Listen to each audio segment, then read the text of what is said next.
ان الحمد لله نحمده ونستعينه ونستغفره ونعوذ بالله من شرور انفسنا ومن سيئات اعمالنا من يهده الله فلا مضل له ومن يضلل فلا هادي له واشهد ان لا اله الا الله وحده لا شريك له واشهد ان محمدا عبده ورسوله اما بعد فان خير الحديث كتاب الله وخير الهدي هدي محمد صلى الله عليه واله وسلم وشر الامور محدثاتها وكل محدثة بدعة وكل بدعة ضلالة وكل ضلالة في النار.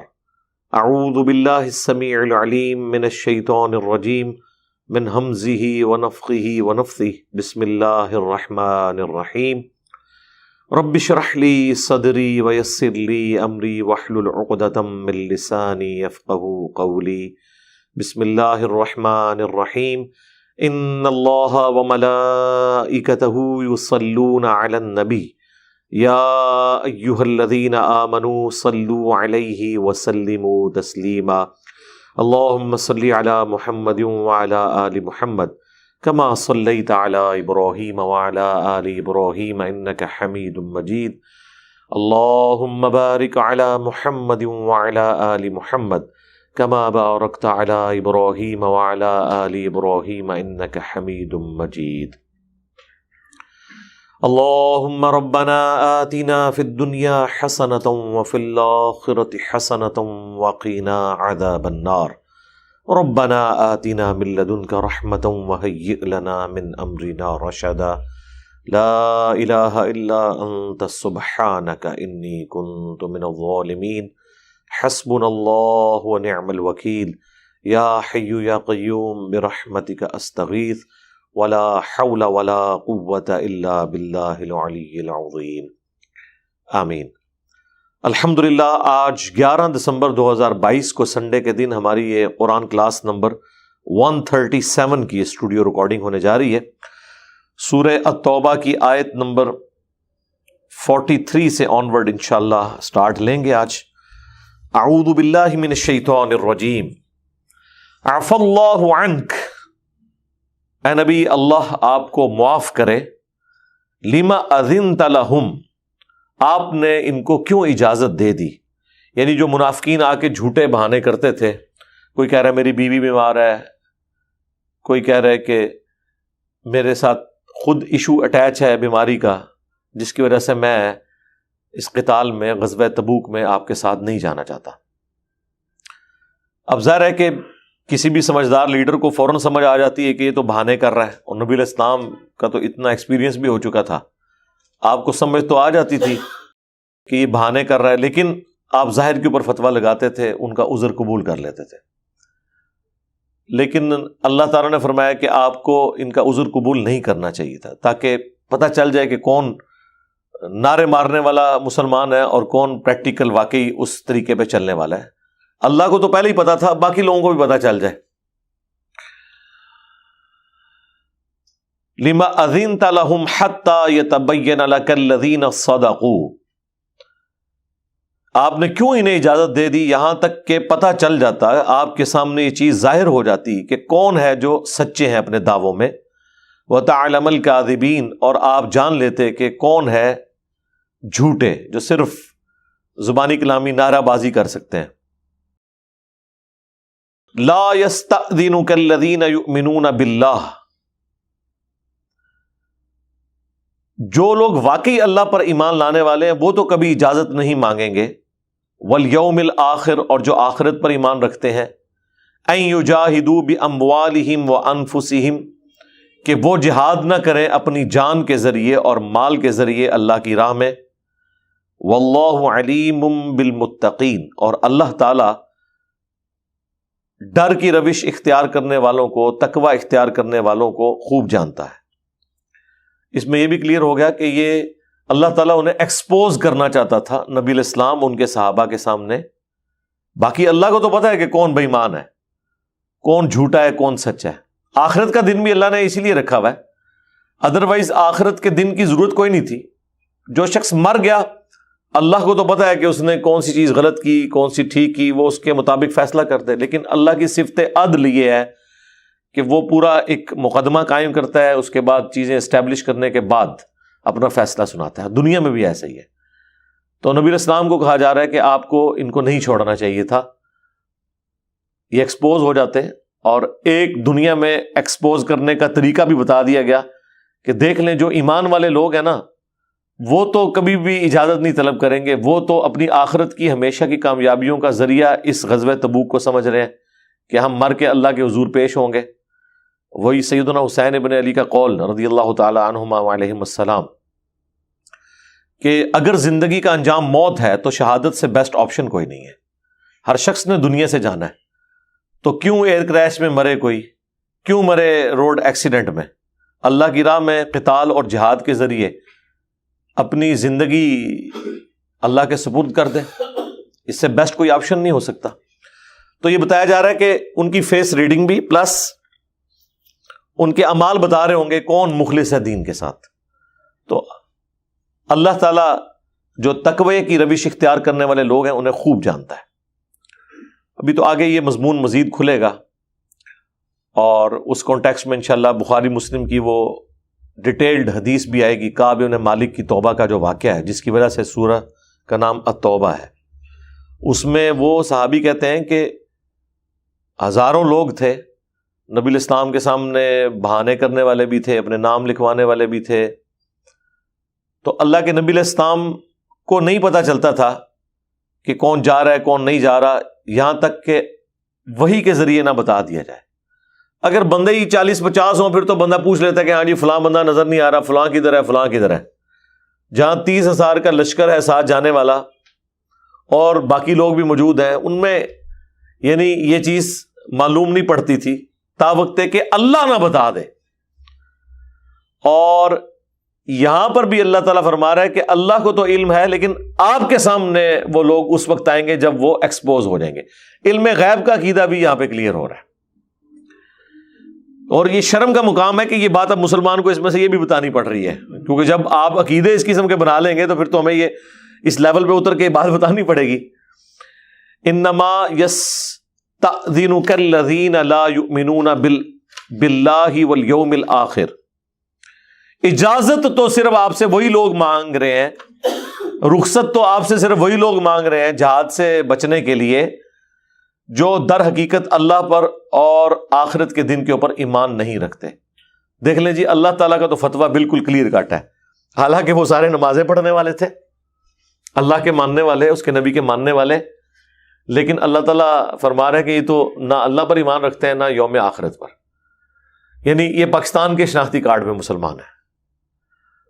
اللہ کے ہاں تو وہ ایمان والا لکھا جائے گا نا جو اللہ کی طرف سے آئی ہوئی آزمائش کے اوپر لبیک کہے گا۔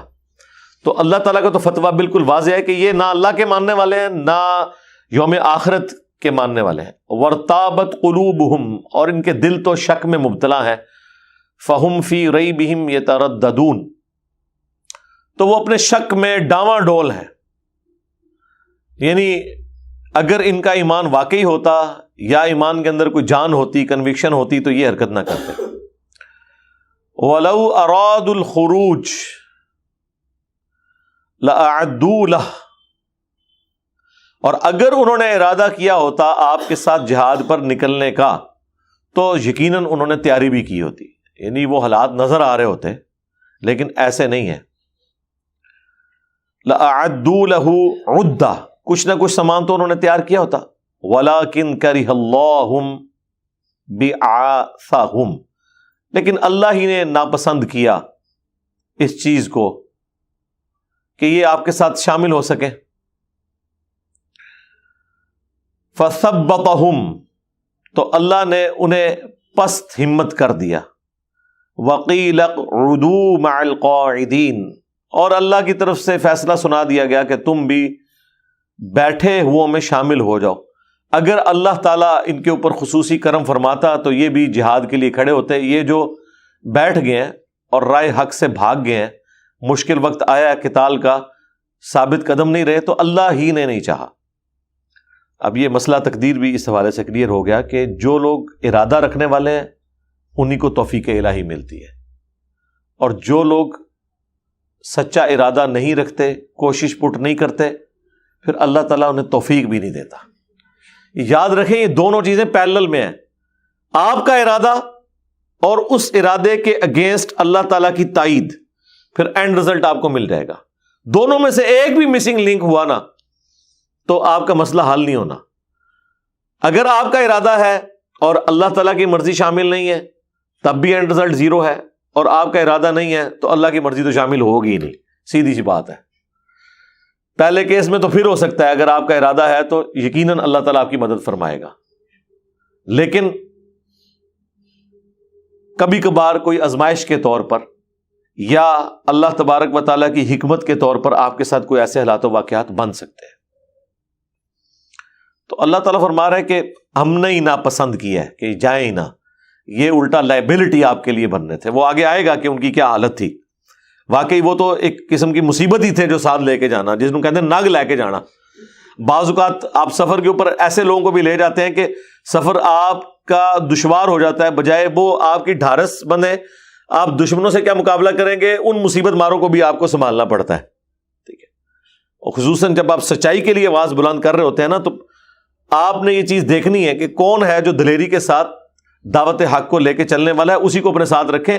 جو بزدل ہے نا، ان کو ساتھ شامل کرنے سے تعداد زیادہ نہیں ہوتی، کم ہوتی ہے، انہیں بھی سنبھالنا پڑ جاتا ہے، الٹا وہ باقیوں کو بھی پست ہمت کر دیتے ہیں۔ یہ آگے آ رہی ہے بات، لو خرجوا فیکم ما زادوکم الا خبالا، اگر یہ آپ کے ساتھ نکلتے نا تو فساد ہی کرتے، اس کے سوا آپ کو کوئی فائدہ نہیں ہونا تھا۔ وَلَا أَوْضَعُوا خِلَالَكُمْ يَبْغُونَكُمُ الْفِتْنَةَ، اور دوڑ دھوپ کر کے تمہارے درمیان یہ فتنہ ہی ڈالتے۔ وہ کیسے کہ ایک تو بزدل ہے، خود تو بزدلی دکھائیں گے، ساتھ یہ بھی ہوگا باقیوں کی ہمت بھی کام کریں گے۔ وہ جی وہ تو 1.5 لاکھ دی فوج آ گئی جی، ہاں جی سانو آ گئے جی، انہیں کلپ چڑھ گئے جی، وہ فلانے نے بھی بیان دے دیتا، خزمہ نو کھایا جی جنہیں بھی بیان دیتا ہے، ساڑا کے لینا دینا۔ ہم سچائی کے لیے آواز بلند کر رہے ہیں تو آپ نے تیار رہنا ہے کہ ہر طرح کی اپوزیشن آئے گی، آپ نے ثابت قدم رہنا ہے۔ یہ تو مطلب انبیاء کا امتحان ہوا ہے، انبیاء کے ماننے والوں کو بھی ان تکلیف سے گزرنا پڑتا ہے۔ ہماری روش کیا ہے، وہ سورہ آل عمران میں گزر چکا ہے کہ جب کافروں سے متعلق اہل ایمان کو خبر دی گئی کہ وہ ارادہ رکھتے ہیں مدینے پہ چڑھائی کا، یعنی خندق کے موقع پر، تو نبی الاسلام ان کے ساتھیوں نے کہا حسبنا اللہ و نعم الوکیل، ہم نے اللہ پر بھروسہ کیا اور وہی بہتر کارساز ہے۔ یعنی یہ اپروچ ہونی چاہیے اہل ایمان کی، وہ اللہ پر توکل کریں، بجائے یہ کہ وہ خود بزدل ہوں اور دوسروں کو بھی بزدلی کی طرف مائل کریں، نہیں، دلیری دکھائیں۔ تو اللہ تعالیٰ ہمارا اگر یہ نکلتے بھی نا، انہوں نے فساد ہی کرنا تھا اور فتنہ ڈالنا تھا۔ وفیکم سماعون لہم، اور ابھی بھی ان کے جاسوس تمہارے اندر موجود ہیں، یعنی یہ جو ساتھ جا بھی رہے ہیں نا کچھ، ان میں بھی جاسوس موجود ہیں۔ انہوں نے تو قاتلانہ حملہ بھی پھر کیا نا حضور کے اوپر، غزوہ تبوک سے واپسی پہ جب آپ کو ایک چوٹی سے گرانے کی کوشش کی، وہ انشاءاللہ جب آیت آئے گی تو میں وہ واقعہ بھی ڈسکس کر دوں گا۔ ویسے الگ سے میری ایک ویڈیو ریکارڈ ہو چکی ہے، رسول اللہ کا قاتل کون، صلی اللہ علیہ وآلہ وسلم۔ ان کے جاسوس تو تمہارے اندر موجود ہیں۔ واللہ علیم بالظالمین، اور اللہ تعالیٰ خوب جانتا ہے ظالموں کو۔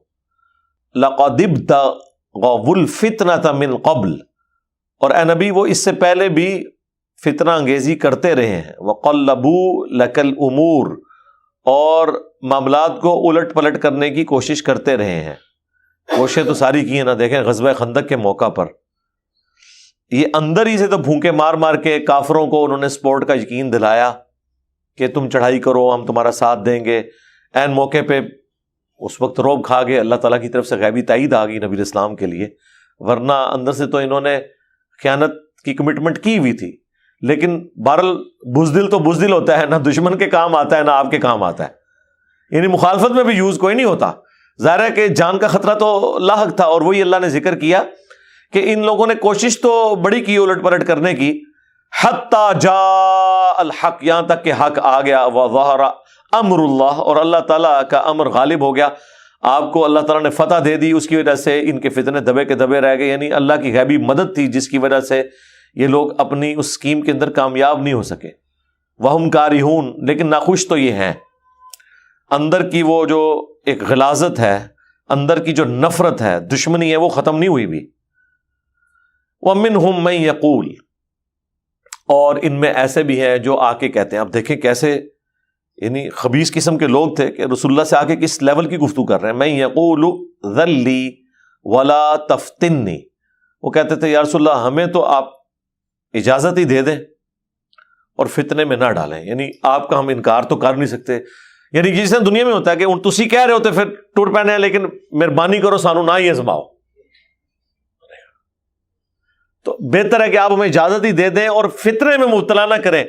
فتنہ یہ ہے کہ آپ اگر ہمیں کہیں گے تو آپ کا منہ رکھنے کو ہم جا سکتے ہیں، یا ہم نہیں جانا چاہتے تو انکار کرنا پڑے گا، بہانے لگانے پڑیں گے، تو ہم گناہ گار ہوں گے اللہ کے حضور، حالانکہ اس سے بڑا گناہ وہ کر رہے ہیں خیانت۔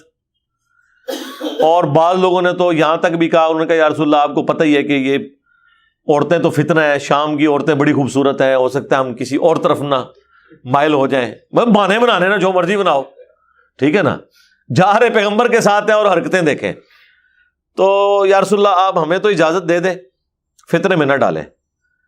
یعنی یہ آزمائش ہے، اب نبی کا انکار کر کے ہم گستاخ کیسے ہو سکتے ہیں؟ آپ کا تو انکار بھی نہیں ہم نے کرنا، بات بھی ماننی ہے، لیکن جانا بھی کوئی نہیں، ٹھیک ہے۔ ویسے انہیں کیا پتا تھا کہ 1400 سال بعد اس طرح کے امتی بھی آئیں گے جو کہیں گے جو کچھ بھی ہیں تیرے محبوب کی امت سے ہیں، ٹھیک ہے نا، اور وہ جنت کی امید بھی لگائے بیٹھے ہوں گے۔ اور اس زمانے میں بھی دیکھ لیں اس قسم کے لوگ موجود ہیں کہ ہمیں تو آپ اجازت دے ہی دیں، نہ فتنے میں مبتلا کریں، ہمیں کیوں آزمائش میں ڈالتے ہیں کہ ہمیں منہ پہ انکار کرنا پڑ جائے، کوئی جھوٹا بہانہ لگانا پڑ جائے، تو آپ مہربانی کریں خود ہی ہمیں اجازت دے دیں کہ ہم نہ جائیں۔ اب اس کے اوپر جو جواب ہے نا اللہ تعالیٰ کا، بھائی نبی کی شان سے تو بعید ہے کہ وہ اس طرح بات کریں، کیونکہ ان کے تو اخلاق اعلیٰ درجے کے ہیں، وہ اپنی سیرت کے اعتبار سے تو ان چیزوں کا خیال رکھتے ہیں، لیکن اللہ کا تو کوئی رشتہ دار نہیں ہے، اللہ تو دو ٹوک بات کرنے والا ہے۔ الا فی الفتنۃ سقطوا، خبردار فتنے میں تو وہ گر چکے ہیں، یعنی اس سے بڑا کون سا فتنہ ہوگا کہ نبی سے آ کے اجازتیں مانگتے پھر رہے ہیں کہ ہم نے جہاد میں نہیں جانا تو مہربانی کریں آپ خود ہی اجازت دے دیں، ورنہ ہم کہیں وہاں پہ فتنے میں مبتلا نہ ہو جائیں یا آپ کو انکار کرنے کا گناہ ہمارے ذمے نہ آئے۔ تو اللہ تعالیٰ فرما رہا ہے کہ اس لیول پہ سوچ کا ہونا ہی، بیڑا تو تمہارا ڈوب گیا ہے پہلے ہی،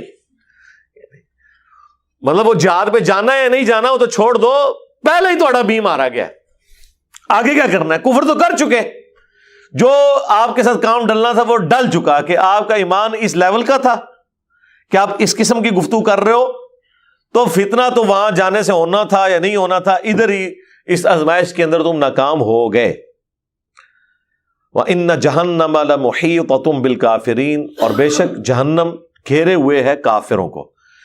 ذکر ایمان والوں کا ہو رہا ہے اور بات کفر کی ہو رہی ہے، اس لیے کہ یہ پاکستان کے شناختی کارڈ والے اسلام کی بات نہیں ہو رہی ہے، یہ حقیقی اسلام اور حقیقی ایمان کی بات ہو رہی ہے۔ اللہ کے نزدیک ایسے لوگ کافر ہی ہیں جو اللہ رسول کو مانے اور اللہ رسول کی نہ مانے، ٹھیک ہے۔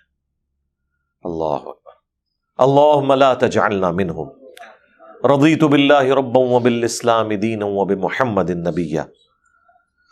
اب ان کی اب ظاہر ہے کہ نبی علیہ السلام سے ذاتی دشمنی تو ہو چکی تھی، ایز اے شخصیت وہ یہ سمجھتے تھے کہ ہماری ساری مشکلات کی وجہ ہی نبی علیہ السلام کی ذات ہے، کیونکہ آئے دن تقاضے آ رہے ہیں، دلیر اتنے ہے نہیں کہ مقابلہ کر سکیں، اسی وجہ سے تو اوپر سے اسلام قبول کیا، اندر سے منافق ہیں، بزدل تو ہیں۔ اب بزدل بندہ تو نہ کھل کے مخالفت کر سکتا ہے نہ ساتھ دے سکتا ہے، تو کتنی وہ تکلیف میں ہے، ساتھ بھی نہ دے سکے اور بار بار مٹی پلید ہو رہی ہو، لوگ باتیں بھی کرتے ہوں گے کہ یار دیکھو یہ تو لگتا ہے منافق ہی ہے، ٹھیک ہے، خود بھی گلٹ فیل ہوتا ہو کہ کہیں پکڑے نہ جائیں، تو پھر مجھے بتائیں یہ سارا غصہ کس کے اوپر نکلے گا؟ اللہ کے نبی کے اوپر، کہ نہ یہ پیغمبر یہاں پہ آتے اور ان کی وجہ سے ہماری یہ ساری دنیا کی زندگی کا مزہ خراب ہو گیا۔ تو اسی وجہ سے نبی علیہ السلام کو مخاطب کر کے ان کے بارے میں بتایا جا رہا ہے، ان تصبک حسنۃ تسؤہم، اے نبی اگر آپ کو کوئی بھلائی پہنچتی ہے نا تو انہیں بڑا برا لگتا ہے۔ اب یہ اسپیسیفکلی نبی علیہ السلام کے بارے میں بات ہو رہی ہے، یہ جمع کے صیغے کے ساتھ نہیں ہے، سنگولر کے صیغے کے ساتھ ہے۔ وَإِن تُصِبْكَ مُصِیبَۃ، اور اگر آپ کے اوپر کوئی مصیبت اللہ کی طرف سے کوئی تکلیف آ جائے، یقولوا، تو یہ پھر یہ کہتے ہیں، یہ کہیں گے قد اخذنا امرنا من قبل، شکر ہے ہم نے پہلے ہی اپنا معاملہ درست کر لیا تھا، وَيَتَوَلَّوْا وَهُمْ فَرِحُونَ، اور یہ لوٹ جائیں گے خوشیاں مناتے ہوئے۔ یعنی اس کے اندر ایک مستقبل کی بھی پیش گوئی تھی، آپس میں تو انہوں نے کنکلوڈ کر لیا تھا کہ بھئی گئے ہونے 30,000 کا لشکر 1.5 لاکھ سے ٹکرانے گیا ہے، جو سپر پاور ہے، جن کے پاس سارے ریسورسز ہیں، یہاں تعداد میں بھی 1/4، ریسورسز بھی کوئی نہیں، اور وہ صدیوں کی امپائر کھڑی ہوئی جس کی اتنی حکومت ہے۔ اسی لیے تو مسجد درار بھی انہوں نے پیچھے سے بنا لی تھی منافقین نے، کہ ٹھیک ہے پیرلل میں ہم اپنا ایک سارا سلسلہ چلائیں گے، یہ تو جو جا رہے ہیں یہ تو اب مریں گے ہی، یہ واپس نہیں آئیں گے، ٹھیک ہے نا، اور پھر ہمارا اپنا سلسلہ چل پڑے گا۔ اگر ان کا واقعی یقین ہوتا کہ یہ اللہ کے پیغمبر ہیں تو انہیں یہ پتا ہونا چاہیے تھا کہ اللہ نے تو نبی علیہ السلام کو سرخرو کرنا ہے، اور وہ سرخرو کیا، اسی لیے پھر ہاتھ پاؤں پڑ گئے۔ وہ آگے چل کے آپ کو سورہ توبہ میں ہی آئے گا، اور راستے میں آیات نازل ہو رہی ہیں کہ نبی جیسے ہی اب آپ واپس جائیں گے نا تو دیکھیں یہ کیسے کیسے بہانے آپ کو آگے کرتے ہیں، کیونکہ پوری دنیا پہ روب تو پڑ گیا نبی علیہ السلام کا کہ وہ رومن امپائر جو ہے وہ جب حضور وہاں بارڈر پہ پہنچے تو وہ بھاگی، پہلے ہی مقابلے کے لیے تیار نہیں ہوئی۔ تو عرب کے اندر کوئی کیا حضور کا مقابلہ کر سکتا تھا صلی اللہ علیہ وآلہ وسلم؟ تو یہ پھر بہانے بنائیں گے کہ یا رسول اللہ یہ ہو گیا، بس ہم آپ کے ساتھ ہیں، اب یہ ہے وہ ہے، تو اس قسم کے بہانے بنائیں گے۔ لیکن اصل میں ان کے دل کی خواہش یہی ہے کہ آپ کو تکلیف پہنچتی ہے نا جب، تو یہ بڑے خوش ہوتے ہیں، کہتے ہیں شکر ہے ہم نے اپنا پہلے ہی بندوبست کر لیا کہ ہم اس وقت شامل نہیں تھے، ورنہ ہم بھی اس تکلیف سے گزرتے۔ اور یہ سارا ان کا ایٹیچیوڈ ساری جنگوں میں تھا۔ غزوہ احد کے موقع پر بھی آپ کو پتہ ہے انہوں نے یہ سٹیٹمنٹ دی تھی کہ ہم نے اپنے بھائیوں کو پہلے ہی منع کیا تھا کہ اس نبی کے ساتھ نہ شامل ہو، دیکھو ہم اپنے گھروں میں بیٹھے ہوئے ہیں، اگر ہمارے بھائی بھی ہماری بات مان لیتے تو آج قتل تو نہ ہوتے۔ تو اللہ تعالیٰ کو اس پہ اتنا غصہ آیا، اللہ تعالیٰ نے فرمایا کہ اگر تمہاری موت بھی مقدر ہوئی ہوتی نا، تم خود بخود اپنی مقتل گاہوں کی طرف کھینچے چلے آتے۔ یہ بات تم کیسے کہہ سکتے ہو کہ موت جو ہے وہ اس لیے آئی ہے کہ میدان جنگ میں چلے گئے؟ اور یہ حقیقت بات ہے، موت اللہ تعالیٰ نے موت کا ڈسین اپنے پاس رکھا ہوا ہے، یہ اتنی بڑی چیز ہے، ورنہ تو دنیا میں کوئی بھی حق کی آواز اٹھانے والا حق کی آواز اٹھا ہی نہ سکے، اتنے دشمن ہوتے ہیں، لیکن اللہ تبارک و تعالیٰ جب تک چاہتا ہے وہ اس آواز کو چلاتا ہے۔ خالد بن ولید کی جو قبر بنی ہوئی ہے شام کے اندر، وہاں پہ بعد میں مزار بن گیا، مسجد بھی ساتھ اٹیچ ہے، تو وہاں جو مزار کی دیوار کے اوپر ان کے اشعار لکھے ہوئے ہیں، جن کا ترجمہ ہے کہ اگر موت میدان جنگ میں آنی ہوتی تو میں 100 سے زیادہ جنگوں میں شریک ہوا ہوں، اور 100 جنگیں یہ نہیں ہے کہ مطلب کمرے میں بیٹھ کے تو آپ وائی فائی کے ذریعے جنگ لڑ رہے ہیں، نہ، ہاں گھوڑے پہ بیٹھ کے فرنٹ سے آگے لیڈ کرنا، ہر جنگ میں آگے جا کے لڑنا۔ غزوہ موتا میں 9 تلواریں ٹوٹی ہیں، 9 تلواریں ٹوٹی ہیں لڑتے ہوئے خالد بن ولید کے ہاتھ کے اوپر، صحیح بخاری میں آتا ہے۔ تو ظاہر ہے وہ اپنے سے بہت بڑا لشکر سامنے سے رومن امپائر کا آ گیا تھا، اور اس کے بعد یرموک کے اندر بھی آپ کی کمٹمنٹ تھی۔ تو ان کے اشعار کا ترجمہ یہ ہے کہ میں نے موت کو 100 سے زیادہ جنگوں میں تلاش کی ہے، اگر موت جنگ میں شریک ہونے سے آنی ہوتی نا تو مجھے آ جاتی، میرے جسم میں کوئی ایک حصہ بھی ایسا نہیں بچا جہاں پہ تلوار کا زخم یا برچھی یا نیزے کا زخم نہ لگاؤ، پورا جسم۔ ظاہر ہے 100 جنگوں میں تیر بھی لگ جاتے ہیں، تلوار کا زخم بھی ہو جاتا ہے، یہ تو نہیں ہے کہ مطلب ان کو کچھ ہوتا نہیں تھا، زخم تو لگتے ہی تھے۔ اور میں بھی آج ایک بوڑھے اونٹ کی طرح بستر مرگ پہ مر رہا ہوں، یہ ان کے اشعار ہیں، اور یہ حقیقت بات ہے جی، اللہ تبارک و تعالیٰ غلبہ فرما دیتا ہے۔ تو اگر آپ کے اوپر کوئی یعنی برا وقت آیا تو پھر یہ کہیں گے شکر ہے ہم نے اپنا پہلے ہی بندوبست کر لیا تھا۔ اب نبی علیہ السلام کی مبارک زبان سے اس کے جواب میں جو کچھ کہا جا رہا ہے نا، یہ رقت انگیز آیات ہیں قرآن کی، سورہ توبہ کی۔ اس طرح کی آیات آپ کو کہیں اور نظر نہیں آئیں گی۔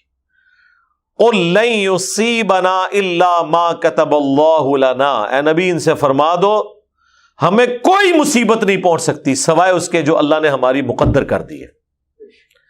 وہی وَلَنَبْلُوَنَّكُمْ بِشَيْءٍ مِّنَ الْخَوْفِ وَالْجُوعِ وَنَقْصٍ مِّنَ الْأَمْوَالِ وَالْأَنفُسِ وَالثَّمَرَاتِ، جو اللہ نے آزمانا ہے وہ تو آزمانا ہے، جو سورۃ الحدید میں بھی آگے چل کے آئے گا کہ کوئی مصیبت نہیں تمہاری جان میں، نہ اس زمین کے اوپر اجتماعی ہو یا انفرادی ہو، وہ نازل نہیں ہوتی مگر یہ کہ اس کے نزول سے پہلے ہم نے اپنے پاس لوح محفوظ پہ پہلے ہی لکھ لیا ہوا ہے کہ یہ تکلیف آئے گی، اس لیے کہ تاکہ تمہیں جو بھلائی پہنچے تم اس پہ شیخی نہ بگاڑو، اور جو تکلیف پہنچے اس کے اوپر غم نہ کرو۔ اللہ تعالیٰ کو شیخی بگاڑنے والے پسند نہیں ہیں۔ تو نبی ان سے فرماؤ کہ ہمیں تو کوئی تکلیف آنی نہیں سوائے اس کے جو اللہ نے ہمارے لیے مقدر کر دی ہے۔ ہوا مولانا، وہی ہمارا حامی و ناصر ہے، وہی ہمارا پشت پناہ ہے۔ وعلی اللہ فلیتوکل المؤمنون، اور اللہ ہی پر توکل کرنا چاہیے اہل ایمان کو۔ یہ تو ہمارا بنیادی عقیدہ ہے، جس طرح یہ بنیادی عقیدہ ہے نا کہ اللہ ایک ہے، قرآن اللہ کی کتاب ہے، اس طرح یہ بھی بنیادی عقیدہ ہے کہ جو تکلیف اللہ نے مقدر کی ہوئی ہے وہ آ کے رہنی ہے۔ اگلا جواب تو اس سے بھی زبردست ہے، قل هل تربصون بنا الا احدى الحسنيين، اے نبی تم فرماؤ کہ تم لوگ، یعنی ہمارے جو مخالفین، منافقین، کافر، تم لوگ ہمارے بارے میں جو امیدیں لگا کے بیٹھے ہوئے ہو نا، تو ہمارے بارے میں جو بھی تم نے امید لگائی ہوئی ہے نا، دونوں صورتوں میں ہمارے لیے بھلائی بھلائی ہے۔ یعنی ہم مارے جائیں یا زندہ بچ جائیں، مارے جائیں تو اللہ کے حضور شہید ہیں، زندہ بچ گئے تو جہاد کا ثواب ہے اور غازی ہیں۔ دونوں صورتوں میں اللہ کے ہاں ہمارے لیے بھلائیاں ہیں۔ ہمارے لیے یعنی وہ دو کیسز ہیں نا، یا تو ہم اللہ کی راہ میں شہید ہو جائیں گے جنگ کرتے ہوئے تو ٹھیک ہے جنت میں پہنچ جائیں گے، یا یہ ہے کہ زندہ واپس آ جائیں گے تو اس کامیابی کو تو تم بھی مان لو گے کہ ہاں یار زندگی بھی مل گئی اور کامیابی بھی نصیب ہوئی۔ ہم تو ون ون سچویشن میں ہیں، اس کے لیے انگریزی میں جو جملہ بولا جاتا ہے ون ون سچویشن، ٹھیک ہے۔ دونوں صورتوں میں حسنین، یعنی دو ہمارے لیے بھلائیاں ہیں دونوں صورتوں میں، مر جائیں تب بھی، زندہ بچ جائیں تب بھی۔ لیکن وَنَحْنُ نَتَرَبَّصُ بِكُمْ أَن يُصِيبَكُمُ اللَّهُ بِعَذَابٍ مِّنْ عِنْدِهِ، جبکہ تمہارے کیس میں یہ ہے ہم تو انتظار کر رہے ہیں تمہارے لیے کہ تمہیں اللہ کا عذاب آ جائے اللہ کے پاس سے، او بِأَيْدِينَا، یا ہمارے ہاتھوں سے۔ یعنی کاش ہمیں بھی کبھی اجازت ملے نا تو ایک ایک کو پکڑ کے قتل کرے جو اوپر سے اسلام کا لبادہ اوڑے ہوئے اور اندر سے اسلام کی جڑیں کاٹ رہے ہیں۔ ہم تمہارے بارے میں تو دو چیزوں کے انتظار میں ہیں، ہمارے لیے دو چیزیں انتظار کر رہی ہیں، یا موت اور شہادت یا پھر غازی بن کے زندہ واپس آنا۔ تمہارے لیے دو چیزوں کا انتظار ہے کہ اللہ عذاب نازل فرما دے یا ہمیں اجازت دے دے کہ ہماری تلواریں تمہارے اوپر مسلط ہو جائیں۔ فَتَرَبَّصُوا إِنَّا مَعَكُمْ مُتَرَبِّصُونَ، تو پس تم بھی انتظار کرو، ہم بھی تمہارے ساتھ انتظار کرنے والوں میں شامل ہیں، دیکھتے ہیں تمہارے ساتھ کیا ہوتا ہے اور ہمارے ساتھ کیا ہوتا ہے۔ قُلْ أَنفِقُوا طَوْعًا أَوْ كَرْهًا، اے نبی فرما دیجئے کہ خرچ کرو اللہ کی راہ میں خوشی کے ساتھ یا کراہت کے ساتھ۔ یہ منافقین کے لیے بات ہو رہی ہے کہ بعض اوقات لوگ اپنی جان بچانے کے لیے نا پیسہ بھی خرچ کر دیتے ہیں کہ چلو جانی قربانی نہ دینی پڑے تو پیسہ تھوڑا زیادہ دے دیں کہ یہ چندہ ہماری طرف سے آپ رکھ لیں، ہم خود تو نہیں جا سک رہے، جس طرح یہاں بھی آپ کو جہادی تنظیمیں کہتی ہیں کہ آپ تو جا نہیں سکیں گے تو چلیں آپ چندہ ہی ہمیں دے دیں، ٹھیک ہے۔ تو وہ بھی یہ کہتے تھے چلو ہم جا تو نہیں سکتے تو چلو نبی علیہ السلام کی فائنینشیل کوئی سپورٹ کر دیں۔ تو اے نبی ان سے فرما دو کہ تم چاہے تو خوشی کے ساتھ اللہ کی راہ میں خیرات کرو یا کراہت کے ساتھ، لن یتقبل منکم، تم سے ہرگز قبول نہیں کیا جائے گا، نہ نبی علیہ السلام قبول کریں گے، اور بالفرض اگر اللہ کے نبی نے شرافت کی وجہ سے قبول کر بھی لیا تو اللہ کے حضور تمہیں کوئی اس کا اجر نہیں ملنے والا۔ انکم کنتم قوما فاسقین، تم تو بے شک ایک نافرمان قوم ہو. وما منعہم ان تقبل منہم نفقاتہم الا انہم کفروا باللہ وبرسولہ. اب وہ وجہ بھی بتائی جا رہی ہے کہ ان کے صدقات کیوں نہیں اللہ کے حضور قبول کیے جائیں گے، یا رسول اللہ ان کے صدقات کو، مالی تعاون کو قبول نہیں کریں گے، اس لیے کہ انہوں نے کفر کیا اللہ اور اس کے رسول کے ساتھ. وَلَا يَأْتُونَ الصَّلَاةَ إِلَّا وَهُمْ كُسَالَىٰ، اور نماز ادا کرنے کے لیے بھی یہ نہیں آتے مگر سستی کے ساتھ، بوجھل پن کے ساتھ. وَلَا يُنْفِقُونَ إِلَّا وَهُمْ كَارِهُونَ، اور یہ خرچ بھی کرتے ہیں نا تو اندر سے ان کا دل جو ہے نا وہ کلیجہ منہ کو آ رہا ہوتا ہے. ظاہر ہے کہ دنیا میں تو نفع نقد ہے نا، آخرت کا نفع تو ادھار ہے، تو جیب تو ڈھیلی ہوتی ہوئی نظر آ رہی ہے، اس کے اگینسٹ جو اللہ کی طرف سے نفع پہنچنا ہے اس طرف توجہ ہی نہیں جاتی. لوگ تو یہ سمجھتے ہیں جی میں نے 100 خرچ کیا ہے تو شام تک جو ہے نا وہ 7,000 میرے بینک اکاؤنٹ میں شفٹ ہو جانا چاہیے اللہ تعالیٰ کی طرف سے، یا 70,000 شفٹ ہو جانا چاہیے. اس کو یہ نہیں پتا کہ اللہ تعالیٰ چاہے تو تمہیں یا تمہارے گھر والوں میں سے کسی کو لا علاج مرض میں مبتلا کر کے 70 لاکھ بھی تمہارا لگ جائے. اگر وہ نہیں لگ رہا تو سمجھ لو اللہ کی طرف سے یہ نفع ہی ہے جو تمہیں پہنچ رہا ہے. یہ تو ایک ایکسپیکٹ ہے سوچنے کا، کئی ایک ایکسپیکٹ ہے. میں تو اپنے یعنی قریبی لوگوں کو بھی یہ بات اس کی طرف ابھارتا ہوں کہ آپ صرف اپنے اوپر غور کریں. اللہ تعالیٰ نے آپ کو کئی ایک ایسی آزمائشوں سے نہیں گزارا جو آپ کے ساتھ کے دوسرے لوگوں کو اللہ تعالیٰ گزار رہا ہے. ان تکالیف سے اللہ نے ان آزمائشوں سے آپ کو بچایا ہوا ہے. تو یہ دنیا ہی میں اللہ ہی کے لیے قربانی کرنے کا رزلٹ نظر آ جاتا ہے. یعنی لوگ کہتے ہیں نہیں ہمیں کیا ملا ہے. آپ دیکھیں ایک طرح کے لوگ ہوتے ہیں، ایک اللہ کے لیے دین کا کام کر رہے ہیں، دوسرے نہیں کر رہے ہیں. جب اللہ تعالیٰ کی طرف سے نوازنے کا وقت آتا ہے تو اللہ تعالیٰ اس بندے کے لیے جو اس کے لیے کمٹمنٹ شو کرتا ہے حالات و واقعات فیوریبل کر دیتا ہے. کئی ایسے لوگ ہیں شادی ہوئی ہے 10 سال ہو گئے اولاد نہیں ہو رہی، ٹھیک ہے، اور ان کے ساتھ کے لوگ ہی ہیں اللہ تعالیٰ انہیں اولاد دے دیتا ہے. حالانکہ اولاد کا دینا نہ دینا یہ اللہ کی مرضی ہے، لیکن آپ دیکھیں کس کس لیول پہ اللہ تعالیٰ کمپنسیٹ کرتا ہے.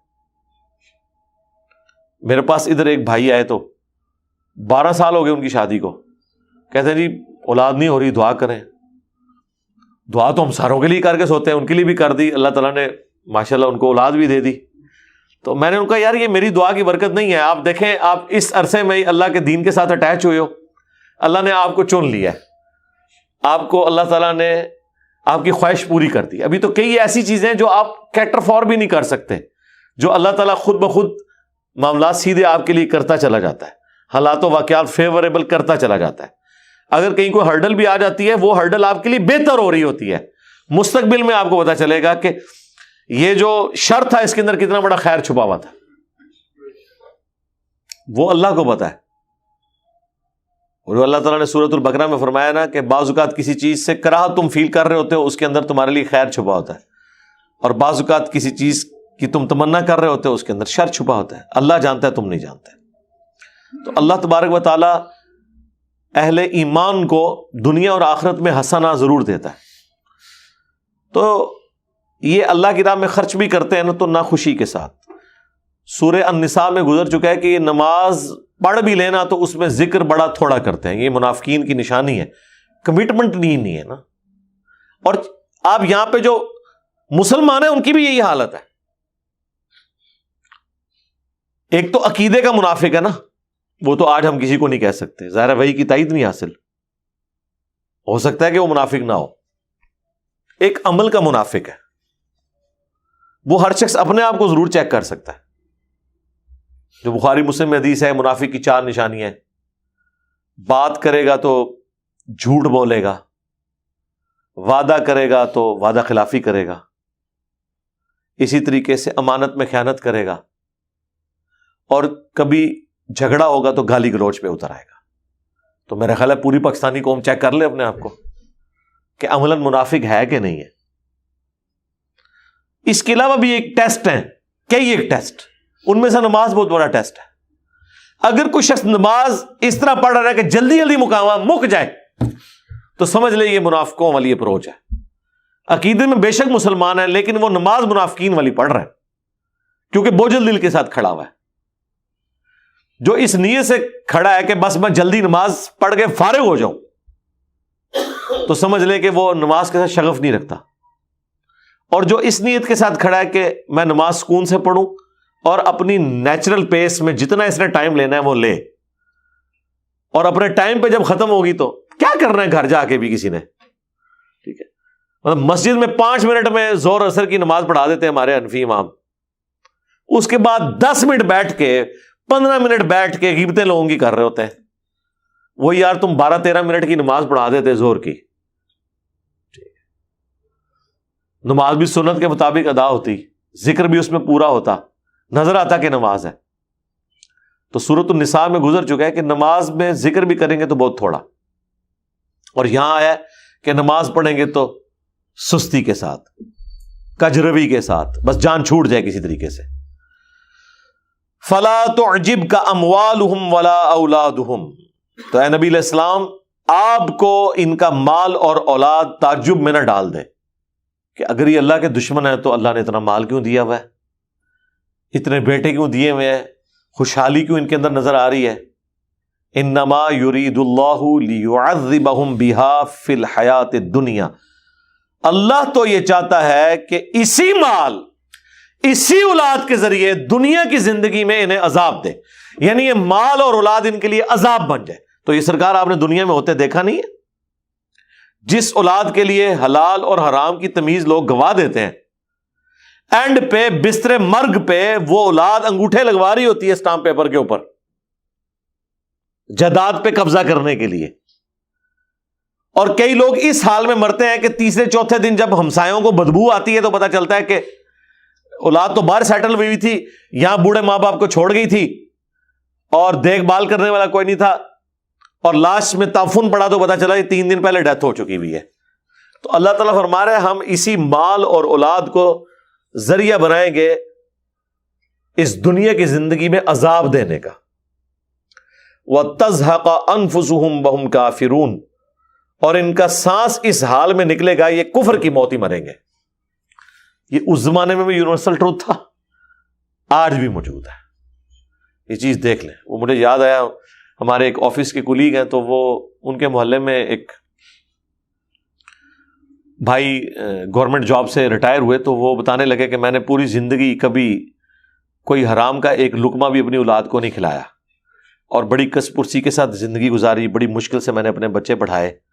اور ہمارے ساتھ لوگ جو لاکھوں بنایا کرتے تھے ان کے پاس پیسہ بھی تھا, سب کچھ تھا, اولاد ان کی ایسی نافرمان نکلی اور آؤٹ پٹ ایسی نکلی کہ وہ پوری دنیا میں ذلیل ہو رہے ہیں, اور کہہ رہے ہیں کہ میری اولاد کا معاملہ اللہ نے ایسے کیا کہ وہ تابع فرمان بھی ہیں, وہ نوکریاں ڈھونڈنے کے لیے نہیں نکلتے, نوکریاں انہیں ڈھونڈنے کے لیے نکل رہی ہوتی ہیں. ٹھیک ہے, تو اللہ تعالیٰ نے دنیا میں کمپنسیٹ کر دیا. میں نے جناب اپنی زندگی میں دیکھا ہے کہ at the end of the day Allah تعالیٰ برابر کر دیتا ہے سب کو. ایک آپ لمیٹڈ ٹائم کے لیے چیزوں کو دیکھ رہے ہوتے ہیں نا, یہ جتنی آپ کو رنگینیاں نظر آ رہی ہوتی ہیں ایک خاص پیریڈ آف ٹائم کے لیے. آپ ہمارے پولیٹیشینس کو دیکھ لیں تو آپ کو پتا چل جائے گا آج سے 2 سال پہلے کسی کی کیا حالت تھی, آج کیا حالت ہے, اور آج والوں کی حالت آج سے آپ 5 سال بعد ان کی بھی حالت دیکھ لیجئے گا کیا ہوگی. At the end of the day جو ان لوگوں کی حالت ہوتی ہے نا, تو آپ اگر ان سے پوچھیں نا تو کہیں گے ہماری تو زندگی برباد ہو گئی. یہ لوگ ایپل کرتے ہیں. اس کے مالک سے بھی ذرا پوچھ لیں کہ تو نے بھی زندگی میں کچھ حاصل کیا ہے, تو اس کے زندگی کے آخری انٹرویو اٹھا کے دیکھیں, وہ کہتا ہے جی میں تو ایک ناکام زندگی گزاری ہے, میری کوئی فیملی لائف نہیں تھی, مجھے آج احساس ہو رہا ہے اس بات کا کہ مال تو کوئی چیز نہیں ہے. ٹھیک ہے, فیملی لائف میری کوئی نہیں ہے. مال کے پیچھے لوگ پڑے ہوئے ہوتے ہیں, یعنی صبح کام کے لیے جاتے ہیں تو بچے سو رہے ہوتے ہیں, رات کو جب کام سے واپس آتے ہیں تو بچے سو رہے ہوتے ہیں, ہفتے ملاقات ہی نہیں ہوتی, اور پتہ نہیں کیا کچھ حالات و واقعات چل رہے ہوتے ہیں. مال و دولت ایک فیکٹر ہے کامیاب زندگی گزارنے کے لیے, لیکن سب کچھ یہ نہیں ہے. ایک اچھی فیملی لائف گزارنے کے لیے مال ایک فیکٹر ہے, باقی فیکٹرز کا بھی تو آپ نے خیال رکھنا ہے. اللہ تعالیٰ تو فرما رہا ہے اگر میں کسی کو مال اور اولاد دوں تو اس کے ذریعے بھی عذاب دے دیتا ہوں. تو عذاب اولاد اور مال بنے ہوئی نظر آتی ہے. اتنی اتنی امیر اولادیں ہیں اور ماں باپ کو گالیاں نکال رہی ہیں، کوئی عزت نہیں کرتی. وہ کہتے نہیں ہم مر جائیں اس سے بہتر ہے، یا یہ اولاد ہی مر گئی ہوتی جوان ہونے سے پہلے. اور مال و والے جان بن جاتا ہے. لوگ کہتے ہیں جی زیادہ مال آ جائے گا تو زندگی سکون میں ہو جائے گی. یہ تو اغوا برائے تاوان والوں سے پوچھے ہیں، وہ کہتے ہیں جی ہم کسی دور دراز علاقے میں بس سبسسٹنس لیول پہ لائف گزار دیتے، یہ ہمارے ساتھ کام نہ ڈلتا. میں یعنی اپنے ریلیٹیوز میں جانتا ہوں ایسے لوگوں کو کہ مال ہی ان کے لیے مصیبت بن گیا، اور وہ اپنی ساری جو مصیبتوں اور پریشانیوں کی وجہ ہی مال کو بتاتے ہیں. اب غریب آدمی سے پوچھیں تو وہ تو کہتا ہے کہ مال نہیں ہے تو پتہ نہیں، مال نہیں ہے تو بس ٹھیک ہے، خدا سے بھی ہماری ناراضگی ہے. ایک فیکٹر کو وہ دیکھ رہے ہوتے ہیں.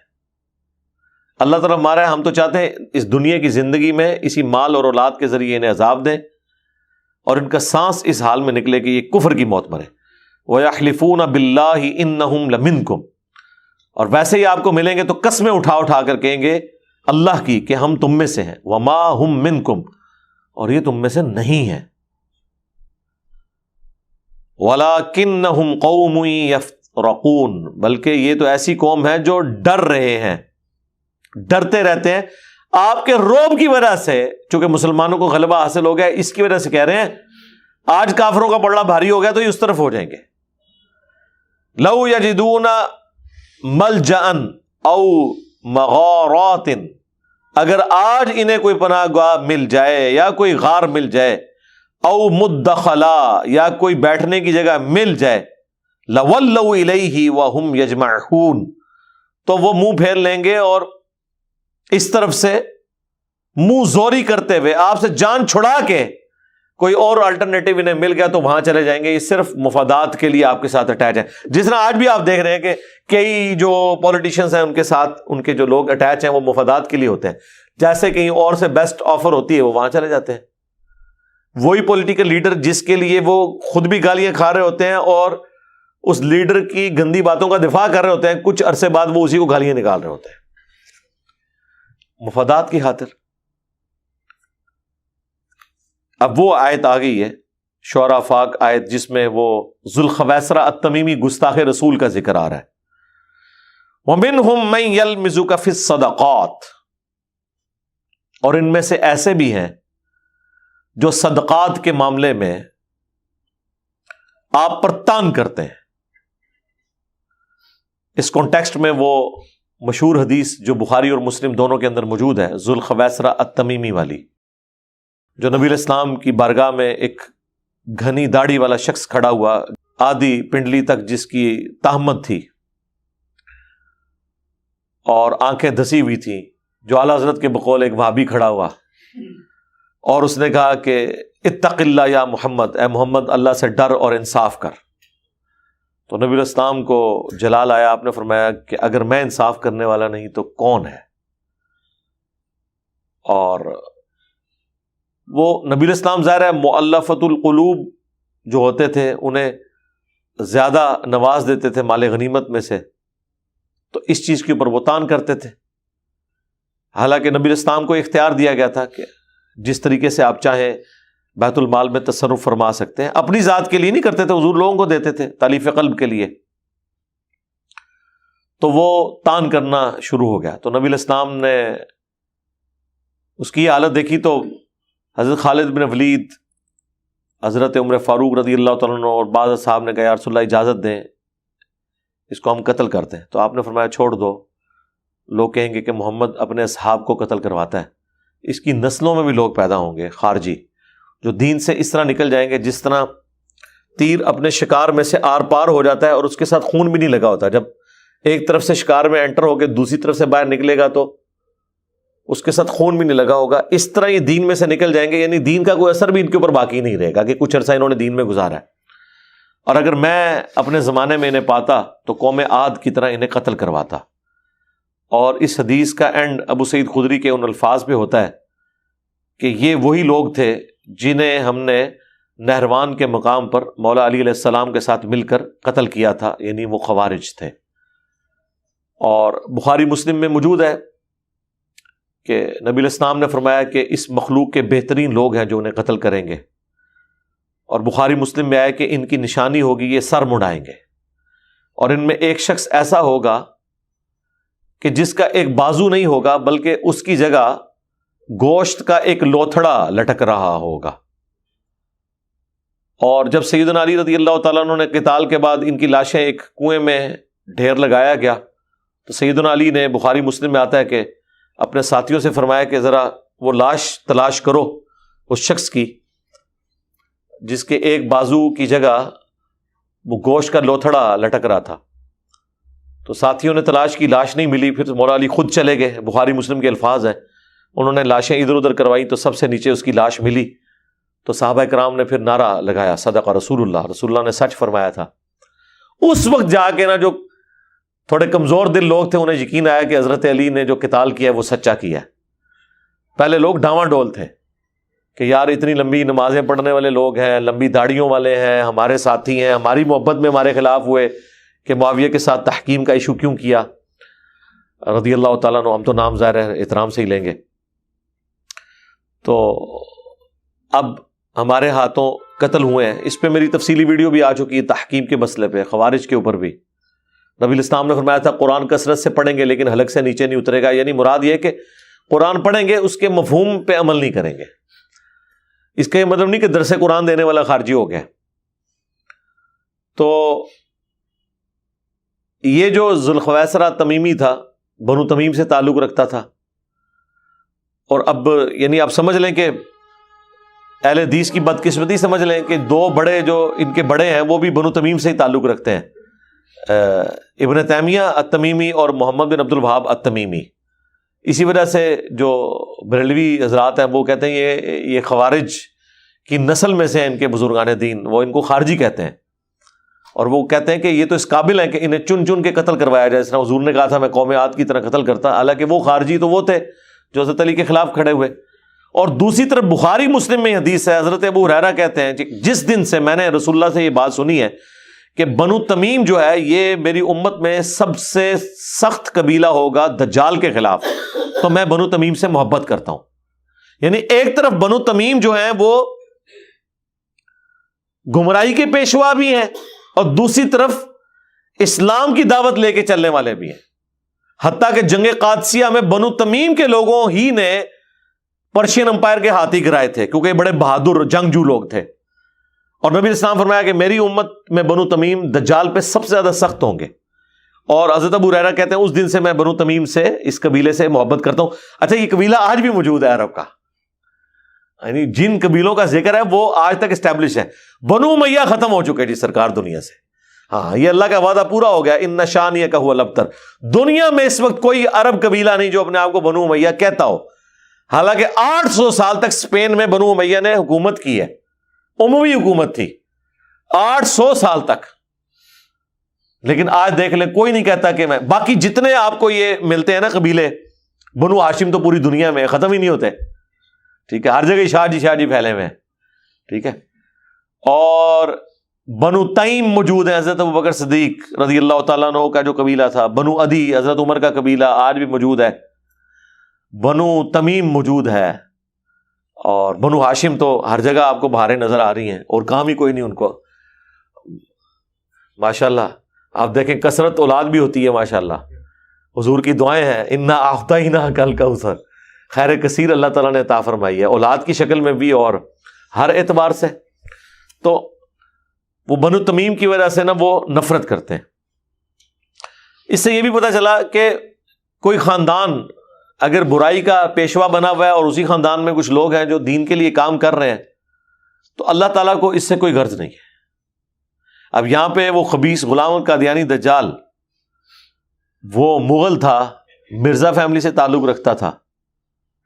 اب اس کا یہ مطلب نہیں کہ جو بھی مرزا ہے یا مغل ہے تو وہ یہی کچھ کرے گا، نہیں، اللہ تعالیٰ دین کا کام بھی لے گا۔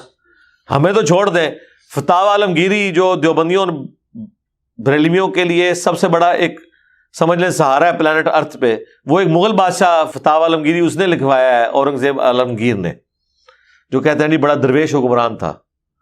تو باقی اس کے کرتوت تو مطلب ہم تو نہیں اس کو اس طرح درویش مانتے ہیں، ظاہر ہے کہ وہ داڑھی تھی، نمازیں تھیں، پکا حنفی تھا، مولوی تھا، نماز کبھی نہیں چھوڑی، کوئی بھائی بھی نہیں زندہ چھوڑا، نہ نماز چھوڑی نہ پرا چھوڑیا، باپ کو بھی قید میں ڈلوایا، لیکن آپ کو یہ بتایا جاتا ہے وہ ٹوپیاں بنا کے گزر بسر کیا کرتے تھے. ٹھیک ہے، تو ایک ظواہر تو اختیار کیے ہوتے ہیں حکمرانوں نے. تو کسی برے بندے کی وجہ سے پورا خاندان برا نہیں ہو جاتا، اور کسی اچھے بندے کی وجہ سے پورا خاندان اچھا نہیں ہو جاتا. ابو لہب جو ہے وہ بھی ہاشمی ہے، لیکن قرآن کی صورت اس کے خلاف نازل ہوئی ہے، تبت یدا ابی لہب وتب. ہاشمی بھی ہے، حضور کا چچا بھی ہے. اب اس سے بڑی کیا نسبت ہو سکتی ہے؟ صحیح مسلم میں حدیث ہے چچا باپ کی مثل ہوتا ہے.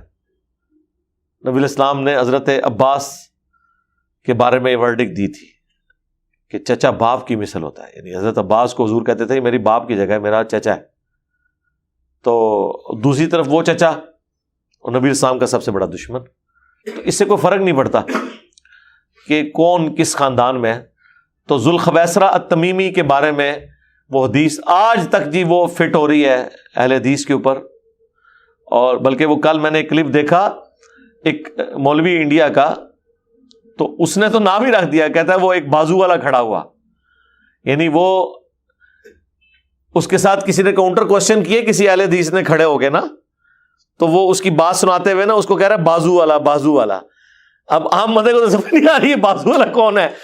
وہ اس نو کہہ رہا ہے وہ جڑا ایک بازو دا کٹیا سی نا، گوشت کا لوتھڑا لٹک رہا تھا نا، تو اس کی وجہ سے وہ اہل حدیث کو کہتے ہیں یہ بازو والے یہودی اولاد نے. ٹھیک ہے، وہ تو ہے ابو داؤد میں حدیث کے خوارج قیامت تک نکلیں گے، اور ان کا آخری گروہ جو ہے وہ دجال کے ساتھ مل کے مسلمانوں کو قتل کرے گا. تو خارجیوں والی حدیث جو ہے وہ اہل حدیث کے اوپر دیوبند اور بریلویوں کے بزرگوں نے لگائی. فتاوی شامی میں در مختار کے حاشیے رد المختار میں ابن عابدین شامی المتوفا 1252 ہجری، اس نے جو نجد والی حدیثیں ہیں بخاری کی کہ نبی الاسلام نے نجد کے لیے دعا نہیں کی اور فرمایا وہاں پہ فتنے ہوں گے اور شیطان کا سینگ نکلے گا، اور ان کا کہ یہ محمد نواب اور ان کی اولاد یہ وہی تو سینگ ہے جس کی حضور نے بشارت کی تھی.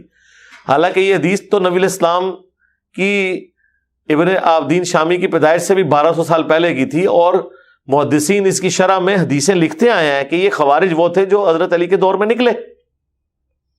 مسلم شریف میں موجود ہے اے اہل عراق، حضرت عبداللہ بن عمر جو کہ بخاری کی اس حدیث کے راوی ہیں کہ نجد میں شیطان کا سینگ نکلے گا، وہی عبداللہ بن عمر کہتے ہیں کہ انہوں نے خطاب کیا اے اہل عراق، نہ میں تم سے اس بڑی چیز کا سوال کرتا ہوں نہ چھوٹی چیز کا. بڑی چیز جو تم نے حسین ابن علی کو قتل کیا، اور چھوٹی چیز کہ تم کہتے ہو کہ مچھر اور مکھی اگر کوئی مار دے احرام کی حالت میں تو اس کا کفارہ کیا ہے، جو بخاری میں آتا ہے. جب ابن عمر سے کسی نے پوچھا، انہوں نے کہا یہ تو وہ لوگ ہیں اہل عراق، انہوں نے اللہ کے نبی کے نواسے کو شہید کر دیا جن کے بارے میں میں نے حضور سے سنا تھا کہ دنیا میں 2 میرے پھول ہیں حسن اور حسین. ان کو قتل کرتے وقت انہیں خیال نہیں آیا، اور آج احرام کی حالت میں مچھر مر جائے تو پوچھ رہے ہیں کہ کیا دم دینا پڑے گا مچھر مارنے کے اوپر. چونکہ قرآن میں تو آیا نا کہ شکار نہیں آپ کر سکتے، حالانکہ وہ شکار تو دوسرا ہے، کوئی ہرن کا شکار کر لے یا زمینی جو چوپائے ہیں ان کا. تو ابن عمر کہتے ہیں کہ نبی الاسلام نے تو تمہارے بارے میں فرمایا تھا کہ شیطان کا سینگ نکلے گا وہاں سے. تو یہ لوگ تھے نجدی، وہ پکڑ کے انہوں نے گھسیٹ گھساٹ کے پھر وہ شخص ابن عابدین شامی لگا رہا ہے جس کا اپنا سٹیٹس یہ ہے کہ اس نے اسی رد المختار میں لکھا ہے کہ اگر کسی شخص کو شفا حاصل ہونے کا یقین ہو تو وہ اپنے خون اور پیشاب سے سورہ فاتحہ اپنے ماتھے پہ یا تعویذ لکھ سکتا ہے. یہ اس شخص کا اپنا سٹیٹس ہے جس نے نجد والی حدیث محمد بن عبد الوہاب صاحب کے اوپر لگائی، اور پھر وہ ہیمفرے کے اطرافات کتاب وہ ڈھکوسلہ پورا انہوں نے مچایا. میں نے اس کا بھی پوسٹ مارٹم کیا تھا. اور پیر میر علی شاہ صاحب نے بھی ایون اتنے ماڈریٹ ہو کے بھی جب نجد والی حدیث آئی تو انہوں نے بھی پکڑ کے اہل حدیث کے اوپر لگائی، حالانکہ وہ نرم گوشہ بھی رکھتے تھے. ثناء اللہ امرتسری جب ملنے کے لیے گئے ہیں پیر میر علی شاہ صاحب کو، جب غلام احمد قادیانی کے خلاف پوری وہ چل رہی تھی، تو وہ پیر میر علی شاہ صاحب کے اپنے بیٹوں نے ان کی سوانح لکھی ہے. انہوں نے اس میں ذکر کیا ہے کہ ہماری موجودگی میں ثناء اللہ امرتسری جب آئے ادھر گولڈا میں پیر میر علی شاہ صاحب کو ملنے کے لیے، تو پیر میر علی شاہ صاحب نے ان کو امامت کے لیے آگے کیا، ان کے پیچھے نماز پڑھی. تو کیا کوئی بریلوی اہل حدیث کے پیچھے نماز پڑھتے ہیں؟ وہ تو کہتے ہیں نکاح ہی ٹوٹ جائے گا. ٹھیک ہے، لیکن دوسری طرف وہ نجد والی حدیث بھی لگائی، ٹھیک ہے. تو یہ یعنی ایک طرف ٹیمپرامنٹ ان کا ایک طرف بڑا نرم نظر آتا ہے اور دوسری طرف آپ کو سختی نظر آ جاتی ہے. تو جب کبھی بھی ہم اس آیت کے اوپر پہنچتے ہیں نا تو پھر ہم اس آیت کو کھول کے اس لیے بیان کرتے ہیں کہ تاکہ پتہ چلے کہ یار یہ کس طرح ایک دوسرے کے اوپر الزامات لگاتے ہیں. وَمِنْهُمْ مَنْ يَلْمِزُكَ فِي الصَّدَقَاتِ، اور ان میں ایسے بھی ہیں جو صدقات کے معاملے میں، جو بیت المال میں مال غنیمت آتا ہے، ان کے بارے میں آپ پر تانگ کرتے ہیں. فَإِنْ أُعْطُوا مِنْهَا، اور اگر آپ اس میں سے ان کو کچھ دے دیں، رضوا تو راضی ہو جاتے ہیں. وَإِن لَّمْ يُعْطَوْا، اور اگر آپ روک لیں، منہا اس میں سے، اذا ہم یسخطون تو اس وقت ناراض ہو جاتے ہیں. نبی علیہ السلام کو اپنی ذات کے لیے نہیں روکتے تھے، یہ نہ سمجھیے گا کہ روک کے مطلب وہ اپنے پاس رکھتے تھے، وہ دیکھتے تھے کہ اس وقت کون زیادہ ضرورت مند ہے میں اسے دوں. اور یہ حضور کو اللہ نے اجازت دی تھی. سورۃ الحشر میں پہلے کی آیات نازل ہو چکی ہوئی ہیں مکی دور کے اندر. وما آتاکم الرسول فخذوہ وما نہاکم عنہ فانتہوا، جو رسول اللہ تمہیں دیں وہ لے لو، جو چیز روک لیں اس سے رک جاؤ.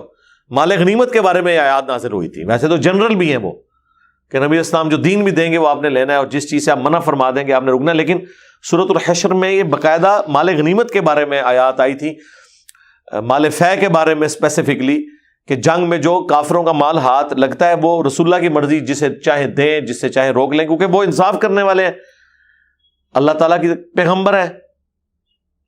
تو اگر آپ انہیں دیں تو یہ راضی ہو جاتے ہیں، اگر روک لیں تو ناراض ہو جاتے ہیں. وَلَوْ أَنَّهُمْ رَضُوا مَا آتَاهُمُ اللَّهُ وَرَسُولُهُ، کیا ہی اچھا ہوتا کہ یہ راضی ہوتے اس پہ جو اللہ ان کے رسول نے ان کو دیا. وَقَالُوا حَسْبُنَا اللَّهُ، اور کہتے ہیں ہمیں اللہ ہی کافی ہے. سَيُؤْتِينَ اللَّهُ مِنْ فَضْلِهِ وَرَسُولِهِ، ان قریب اللہ اور اس کا رسول اپنے فضل سے ہمیں بھی عطا فرما دے گا. کل کو کوئی بہتر حالات ہوئے تو چلے اس دفعہ ہمیں مال غنیمت میں کچھ حصہ نہیں ملا تو بعد میں مل جائے گا. انا الی اللہ راغبون، بے شک ہم اللہ ہی کی طرف رغبت لانے والے ہیں. یعنی ہماری ٹاپ پرائرٹی تو اللہ کی ذات ہے، کچھ ملے نہ ملے اللہ کی ذات تو ہے نا ہمارے پاس. آخرت کی ہمیشہ کی کامیابیاں تو ہمارا مقدر ہونے والی ہیں، یا مستقبل میں بھی ایسی جنگیں آئیں گی جن میں ہمیں کچھ مل جائے گا.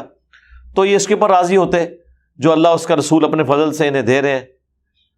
تو اچھا یہ وہ آیات ہیں جنہیں یعنی یہ آؤٹ آف کنٹیکسٹ کوٹ کر کے یعنی بریلویوں نے یہ عقیدہ گھڑا ہوا ہے کہ اللہ اس کا رسول دونوں ہی عطا فرماتے ہیں. اب یہ آیت صرف رسول اللہ تک تو نہیں ہے، خلفائے راشدین کے دور میں تو حضرت ابوبکر، عمر، عثمان وہ بھی تو بانٹتے تھے. اور آج کے حکمران بھی جائیں جن کو آپ گالیاں نکالتے ہیں سیاستدانوں کو، ان کے پاس جب صحافی بیٹھتے ہیں یا ان کے چاہنے والے بیٹھتے ہیں وہ ان کو بھی چیک دے کے روانہ کر رہے ہوتے ہیں. تو پھر تو یہ سارے مشکل کشا ہو گئے. یہ آیت کس سے ریلیٹڈ تھی؟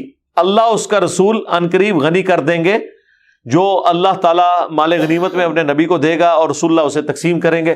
اس کا نہ تو مسئلہ تقدیر سے کوئی تعلق تھا، نہ اولاد مانگنے کے ساتھ کوئی تعلق تھا، نہ رسول اللہ سے مانگنے سے کوئی تعلق تھا، آپ کی وفات کے بعد آپ کی قبر پہ جا کے سوال کرنے سے کوئی تعلق تھا. کہاں سے اٹھا کے یہ لگا دیتے ہیں. اس کے لیے میری آپ تفصیلی ویڈیو دیکھ لیں، قبر رسول سے مانگنا، قبر رسول پہ جا کے مانگنا، قبر رسول اور وسیلہ، تو میں نے اس پہ تفصیلی گفتگو کی ہے. سبحانک اللہم وبحمدک، اشہد ان لا الہ الا انت، استغفرک واتوب الیک، وما علینا الا البلاغ المبین. جزاکم اللہ خیرا.